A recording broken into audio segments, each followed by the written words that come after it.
I think there are three primary sources of advice about how to build a culture. And it's important to distinguish between them and not confuse them and not value the advice coming from the three sources the same way, because it's not of equal value, it's not of equal use. So one source is people who work on some kind of cultural issues because of their job. So traditionally called HR people, but basically frequently in startups it can be the office manager who ends up doing a bit of everything, including setting the groundwork for a successful culture. Never underestimate the office manager in a startup. And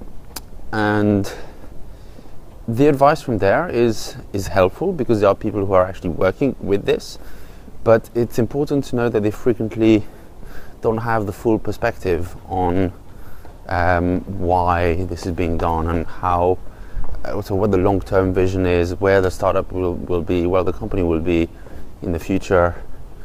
Basically, they don't have a full perspective on what is going on, and so that affects the kind of advice they give. So you need to be careful. They also frequently don't tend to consider radically different approaches. So, for example, if you have a company that doesn't have salary transparency, you wouldn't expect an HR person within that company to consider salary transparency as an option, because that is too big a decision for them to make. So they won't look at that option, and they won't even consider that option as viable. So people working in HR-like activities have a problem of limited perspective. Then another group of people that can offer very useful advice about culture is what I would call loosely culture consultants. These are people who have dedicated a large chunk of their life to learning about different cultural models, maybe seeing them in action in a wide variety of businesses, advising people on those, writing about those.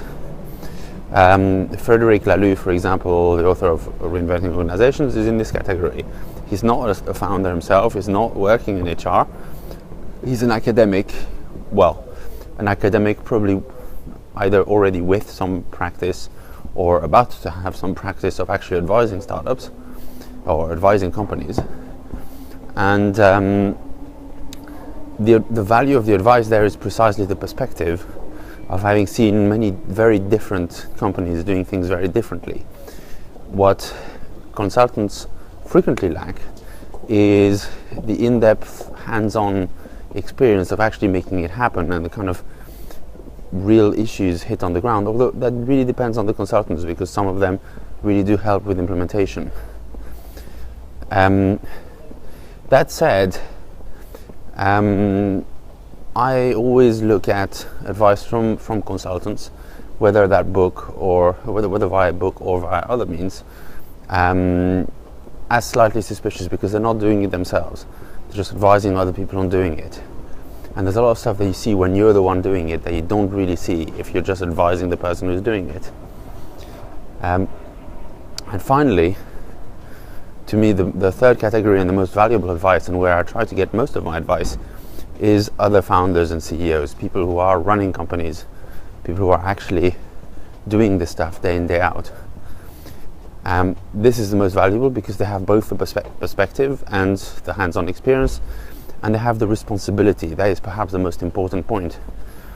As a founder of a company, you don't get to pass the buck to somebody else about culture. You're ultimately responsible, and that forces you to think about it in a different way, in a more in-depth way. That forces you to not skip corners, because you know that nobody else will catch the skipped corners after you skip them. This is true of all kinds of advice. You always want to get advice from people who are doing it for real. It's especially true, I think, for culture advice, just as it is for startup advice. Be very careful getting advice from people who aren't actually doing the same things as you. So, yeah, pay attention to the source of the advice when it comes to culture advice, just as you do when it comes to startup advice. Have a nice day.